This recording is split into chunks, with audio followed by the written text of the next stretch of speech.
Frame मध्ये भारत माता की, जागा नाही उभी राहते भारत माता की, जागा छत्रपती शिवाजी महाराज की, धर्मवीर छत्रपती संभाजी महाराज की, जय भवानी, जय भवानी, जय जय जय जय जय भवानी,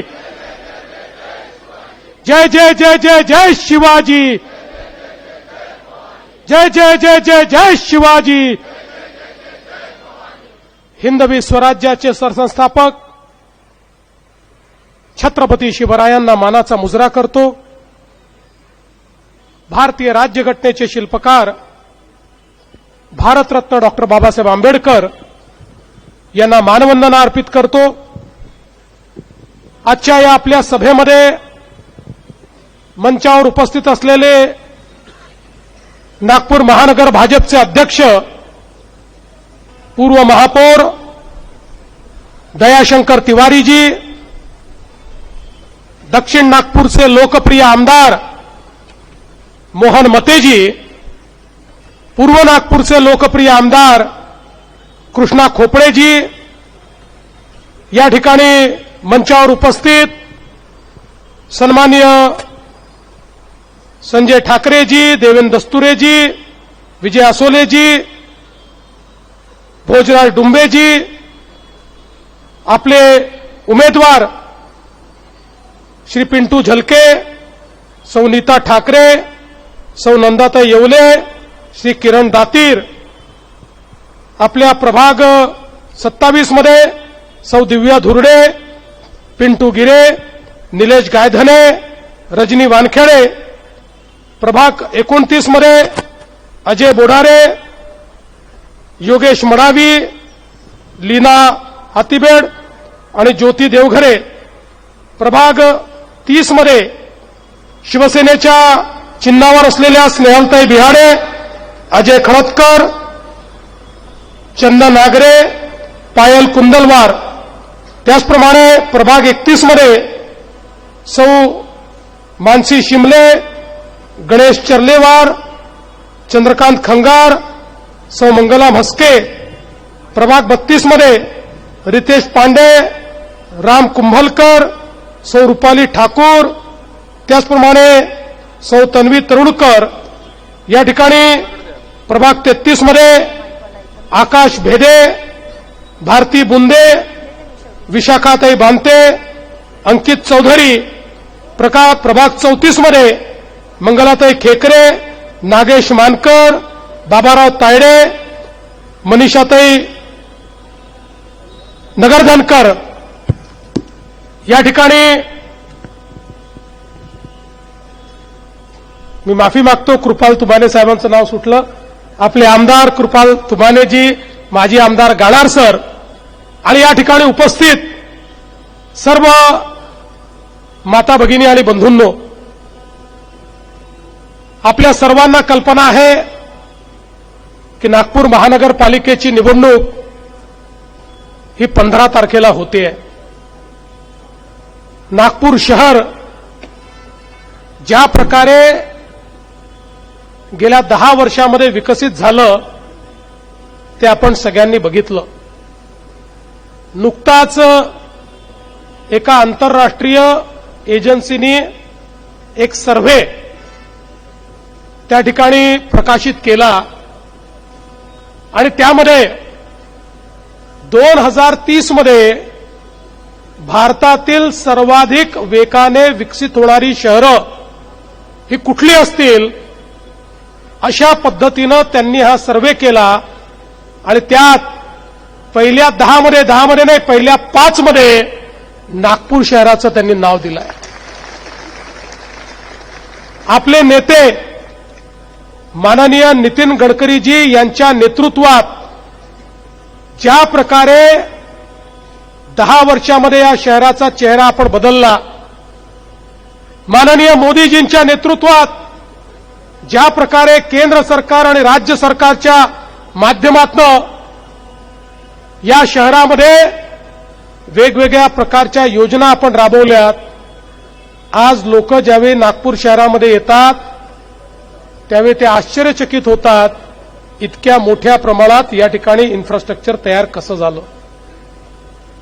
पहिल्यांदा या नागपूर शहरामध्ये पिण्याच्या पाण्याकरता 24/7 ची योजना आपण आणली.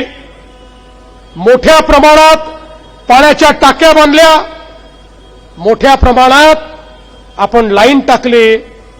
आज आपण पाहू शकतो नागपूर शहराच्या 90% भागामध्ये आपण अतिशय चांगल्या पद्धतीनं पाणी पुरवठा करतो आणि 10% जो विस्तारित नागपूरचा भाग आहे त्या भागामध्येही आता आपलं टाक्यांचं काम आणि पाईपलाईनचं काम चाललं आहे. मला विश्वास आहे 3 वर्षानंतर देशातलं पहिलं शहर नागपूर असेल की ज्यामध्ये उन्हाळ्यातही एकही टँकर लागणार नाही, अशा पद्धतीनं नागपूरचं काम आपण करतो. पिण्याचं पाणी असेल, या ठिकाणी मूलभूत आमच्या सांडपाण्याची व्यवस्था असेल, गटारीची व्यवस्था असेल, नागपूर शहराने आमच्या गडकरी साहेबांच्या नेतृत्वात याही बाबतीत पहिला नंबर पटकावला. हे पहिलं शहर असं झालं की ज्या ठिकाणी गटारीचं पाणी हे आपण शुद्ध करतो, त्यातनं गॅसही तयार करतो आणि शुद्ध केलेलं पाणी हे वीज निर्मितीकरता विकतो. गटारीच्या पाण्यातनंही, विष्ठेच्या पाण्यातनंही पैसा कमावणारी पहिली महानगरपालिका ही नागपूरची महानगरपालिका आहे. आता ते मॉडेल देशातल्या इतर महानगरपालिकांनी घेतलेलं आपल्याला पाहायला मिळतंय. आज रस्त्यांच्या बाबतीत ज्या प्रकारे कॉन्क्रीट रोड तयार करण्याचा कार्यक्रम आपण सुरू केला, आज नागपुरातले प्रमुख रस्ते हे आपण सिमेंट कॉन्क्रीटचे केले. आपण पाहू शकतो एकदा सिमेंट कॉन्क्रीटचा रस्ता झाला की खड्डामुक्त शहर होतं.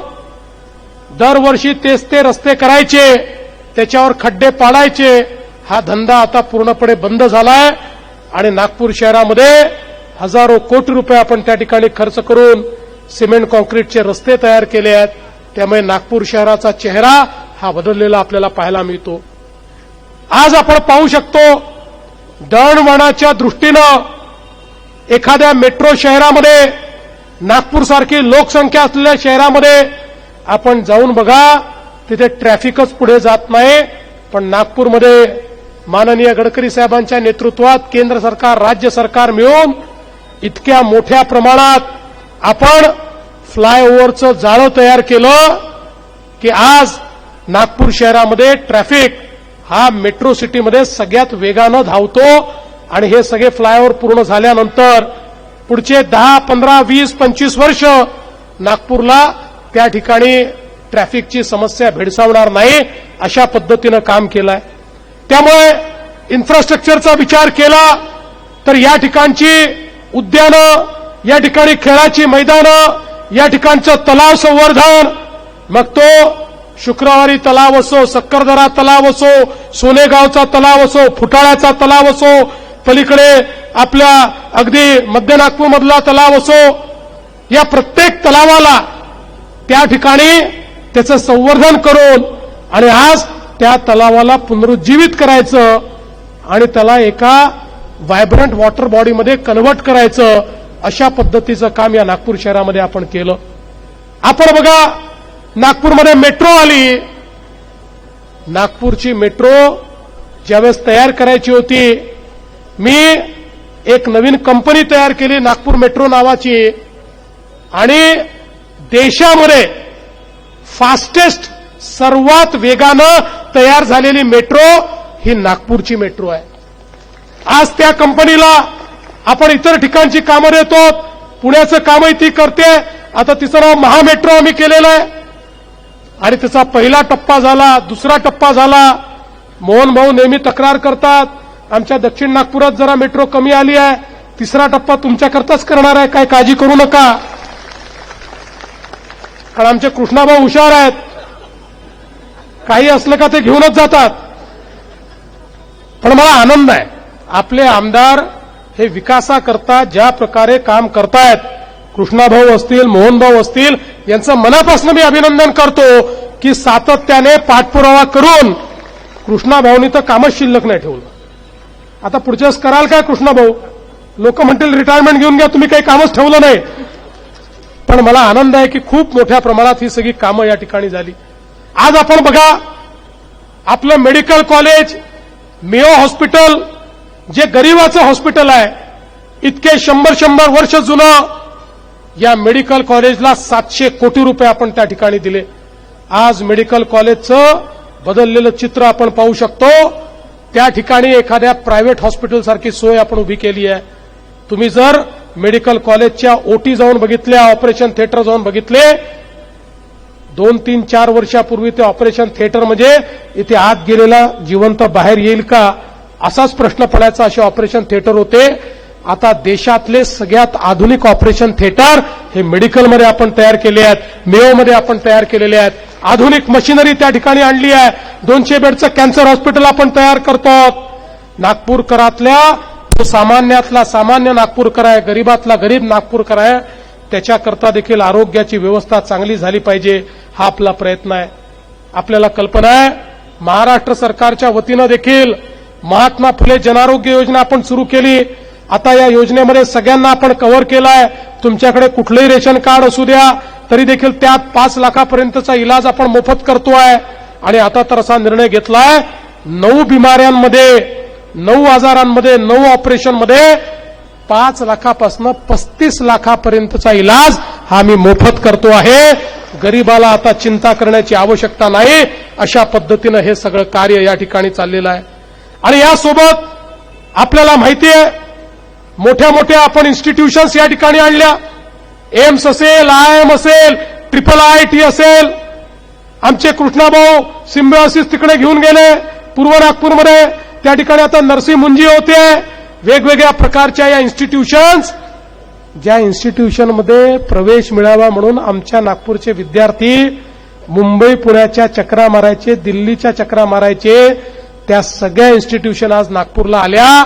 आणि त्यामुळे आमच्या मुलांना बाहेर जावं लागत नाही. वर्ल्ड क्लास इन्स्टिट्यूशनचं हब आता नागपूर आपण तयार केलेलं आहे. आणि या इन्स्टिट्यूशनमधनं शिकलेला प्रत्येक व्यक्ती जो आहे त्याच्या हाताला आज काम मिळत आहे. माननीय गडकरी साहेबांनी आणि आम्ही निर्णय केला होता, मिहान आणि MIDCच्या माध्यमातून 1 लाख तरुणांच्या हाताला काम द्यायचं. आम्ही 1 लाखाचा आकडा पार केला. त्याच्याही पलीकडे आम्ही गेलो. आमच्याकडे यादी आहे, कुठल्या उद्योगात किती लोकांना त्या ठिकाणी रोजगार दिला. 1 लाखापेक्षा जास्त तरुणांना रोजगार दिलाय. पण एवढंच करून आम्ही थांबलो नाही. आज समृद्धी महामार्गामुळे नागपूर एक नवीन औद्योगिक क्लस्टर तयार झालेला आहे. मला सांगताना आनंद वाटतो. सोलर मॉड्यूल, सोलर सेल याच्या निर्मितीमध्ये देशातली सगळ्यात मोठी कॅपॅसिटी आता नागपूरमध्ये तयार झालेली आहे. आणि या सगळ्या कॅपॅसिटीचं पूर्ण काम ज्यावेळेस होईल, एवढ्या एका 4 कंपन्या मिळून 1 लाख लोकांना रोजगार देतील. इतक्या मोठ्या प्रमाणात हे काम या ठिकाणी चाललेलं आहे. पुढच्या काळामध्ये मोठ्या प्रमाणात आमच्या नागपूरच्या तरुणाईच्या हाताला काम द्यायला आम्ही सुरुवात केलेली आहे. पूर्वीच्या काळामध्ये IT हे केवळ पुण्यामध्ये होतं. पण गडकरी साहेबांनी मी प्रयत्न केला. आज नागपूर एकमेव असा शहर आहे की ज्या ITतल्या 6 बिग 6 ज्याला म्हणतात, या बिग 6 कुठल्या एका शहरात नाही आहे. कुठे 4 आहेत, कुठे 3 आहेत, कुठे 2 आहेत. पण नागपूर एकमेव शहर असं आहे, या 6 मोठ्या कंपन्या या नागपूरमध्ये आहेत. एकेकाच्या कॅम्पसमध्ये 5,000 लोक, 10,000 लोक, 7,000 लोक. आणि आता यांचं एक्सपान्शन चाललेलं आहे. पुढच्या काळामध्ये अजून 25,000 लोक हे त्या कंपन्यांमध्ये त्या ठिकाणी लागणार आहेत. आणि म्हणून एकूणच सर्वांगीण विकासाच्या दृष्टीनं आपण मोठ्या प्रमाणात काम केलं आहे. आमच्या खेळाडूंकरता आपल्याला कल्पना आहे, मानकापूरचं स्टेडियम होतं. आज त्या स्टेडियमला त्या ठिकाणी आपण जवळजवळ 400-500 कोटी रुपये देऊन देशातलं सगळ्यात चांगलं स्टेडियम तयार करतो. वेगवेगळे जे खेळ आहेत, या खेळांकरता आंतरराष्ट्रीय स्तराची व्यवस्था ही आपण त्या ठिकाणी करतोय. आणि त्यासोबत एक स्पोर्ट्स युनिव्हर्सिटी देखील आपण त्या ठिकाणी तयार करतोय. आमच्या खेळाडूंना आता आंतरराष्ट्रीय स्तरावर खेळायचं असेल तर बाहेर जाण्याची आवश्यकता नाही. ते सगळं इन्फ्रास्ट्रक्चर हे नागपूरमध्येच त्यांना उपलब्ध असेल. आणि आमच्या नागपूरमधनं आंतरराष्ट्रीय खेळाडू तयार करण्याचं काम हे या नागपूर शहरामध्ये आपण करतोय. आणि म्हणून बंधू भगिनींनो, इतक्या मोठ्या प्रमाणात झालेली ही कामं आहेत. आमच्या मोहन भाऊंच्या नेतृत्वात या दक्षिण नागपूरमध्ये देखील मोठ्या प्रमाणात सिमेंट कॉन्क्रीटचे रस्ते, डांबरीकरण या सगळ्या गोष्टींकरता जवळपास मोहनभाऊ 850 कोटी रुपये तुम्हाला आम्ही दिले. मोहनभाऊंनी 850 कोटी रुपयाची कामं त्या ठिकाणी केली आहे. एवढंच नाही तर आपला जो उडान पूल या ठिकाणी आहे, दिघोरी टेलिफोन चौक ते शीतला माता मंदिर, 998 कोटी रुपये या उडान पुलाकरता दिलेले आहेत. मेडिकलचं मी सांगितलेलं आहे. अजनीमध्ये 6 लेनचा आरोबी, त्याला 332 कोटी आपण दिले आहेत. रेशीमबाग चौक ते केडीके कॉलेज ते टेलिफोन एक्सचेंज 251 कोटी रुपये दिले आहेत. निर्मल नगर, उमरेड रोड ते वर्धमान नगर आयओसीएल 274 कोटी रुपये दिले आहेत. माळगी नगर, बेसा पॉवर हाऊस ते शताब्दी नगर उडान पूल 225 कोटी दिले आहेत. नवीन सिव्हर लाईन करता 300 कोटी रुपये दिले आहेत. सक्करदरा तलाव 100 कोटी रुपये त्या ठिकाणी दिले आहेत. जम्बूदीप नगर नाला 40 कोटी रुपये दिले आहेत. भोसलेकालीन सक्करदरा तलावाच्या सौंदर्यीकरणाकरता 25 कोटी वेगळे दिले आहेत. मानेवाडा चौक ते बेसा या सिमेंट रस्त्याला 20 कोटी रुपये दिले आहेत. मंजारी नगर पुलाला 20 कोटी रुपये दिले आहेत. मानेवाडा इथे संत शिरोमणी सावता महाराज सांस्कृतिक भवन 20 कोटी रुपये दिले आहेत. सोमवारी क्वार्टरमध्ये त्या ठिकाणी वारकरी भवनाकरता 18 कोटी रुपये दिले आहेत. संत ज्ञानेश्वर संजीवन समाधी उद्यान 5 कोटी रुपये दिले आहेत. तिरळे कुणबी समाज भवनाकरता 5 कोटी रुपये दिले आहेत. रेशीमबाग मध्ये खैरे कुणबी समाजाकरता 5 कोटी रुपये त्या ठिकाणी आपण दिले आहेत. राजे भक्त बुलंदशाह यांच्या समाधी स्थळाकरता 10 कोटी रुपये आपण दिले आहेत. प्रोसेस सर्व्हर कॉर्निस जलतरण तलावाकरता 5 कोटी रुपये आपण दिले आहेत. त्रिशरण चौकात डॉक्टर बाबासाहेब आंबेडकर सौंदर्यीकरण स्मारकाकरता 1 कोटी रुपये दिले आहेत. दक्षिण नागपूरमध्ये वेगवेगळ्या धार्मिक स्थळांच्या विकासाकरता 75 कोटी रुपये आपण दिले आहेत. ही छोटीशीच यादी मी सांगितली आहे, रात्रभर यादी सांगू शकतो. त्यामुळे इतक्या मोठ्या प्रमाणात हा विकास या ठिकाणी चाललेला आहे. मी बंधू भगिनींनो तुम्हाला एवढंच सांगण्याकरता आलो आहे. आज हे जे सगळे नगरसेवक या ठिकाणी आपण निवडून देतात, या नगरसेवकांची गॅरंटी घेण्याकरता मी आलेलो आहे. या प्रत्येक नगरसेवकाच्या वॉर्डामध्ये जी राहिलेली कामं आहेत, ज्या लोकांच्या आशा आकांक्षा अपेक्षा आहेत, त्या पूर्ण करण्याकरता त्यांना जेवढा निधी लागेल तो देण्याची हमी देण्याकरता या ठिकाणी मी आलेलो आहे. आणि म्हणून खरं तर नागपूरकरांनी चिंता करण्याची आवश्यकता नाही. देशातले सर्वात मजबूत मंत्री माननीय गडकरी साहेब आणि राज्याचा मुख्यमंत्री देवेंद्र फडणवीस आणि इतके सक्षम आमदार हे जर तुमच्या नगरसेवकांच्या पाठीशी आहेत तर तुम्हाला चिंता करण्याची आवश्यकता नाहीये. या नागपूर शहरामध्ये आजपर्यंत झालेलं परिवर्तन हे आम्हीच केलं आहे आणि पुढचं परिवर्तन देखील आम्हीच करू शकतो. इतर कोणी निवडून आलं तर इतकं लंगलंग काम आहे, मला काही सांगण्याची आवश्यकता नाही आहे. ते काय करतील मी तुम्हाला सांगायची काही गरज नाही आहे आणि म्हणून काही विचार करण्याची आवश्यकता नाही. आज बघा, मागच्या विधानसभेच्या निवडणुकीमध्ये इतक्या मोठ्या प्रमाणात तुम्ही आम्हाला मतं दिली. महाराष्ट्रामध्ये 232 आमदार निवडून दिले. एकट्या भाजपचे 137 आमदार निवडून दिले.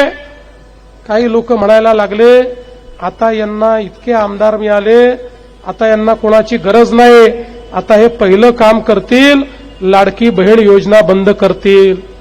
1 वर्ष झालं लाडकी बहीण योजना बंद झाली नाही. आणि लाडक्या बहिणींना सांगतो, जोपर्यंत तुमचा देवाभाऊ मुख्यमंत्री आहे ही योजना बंद होणार नाही. पण आता केवळ लाडक्या बहिणींना लाडकी बहीण ठेवायचं नाही आहे. मोहन भाऊ, कृष्णा भाऊ आणि सगळ्या नगरसेवकांना सांगतो, आता मोदीजींनी लखपती दीदीची योजना सुरू केली आहे. महाराष्ट्रामध्ये 50 लाख लखपती दीदी मी बनवून टाकले आहेत. पुढच्या 4 महिन्यात 1 कोटीपर्यंत पोहोचतो आहे. आता कॉम्पिटिशन पूर्व नागपूर आणि दक्षिण नागपूरमध्ये लावायची आहे. सर्वात जास्त माझ्या लाडक्या बहिणींना कोण लखपती दीदी बनवेल याची आता पुढची कॉम्पिटिशन आपल्याला करायची आहे. माझ्या या सगळ्या बहिणींना या ठिकाणी केवळ लाडकी बहीण नाही तर लखपती दीदी बनवून त्यांच्या माध्यमातून या ठिकाणी आपल्या अर्थव्यवस्थेला चालना देण्याचं काम आपल्याला करायचं आहे. आणि म्हणून बंधू भगिनींनो, तुम्हाला एवढीच विनंती करण्याकरता आलो आहे. 15 तारखेला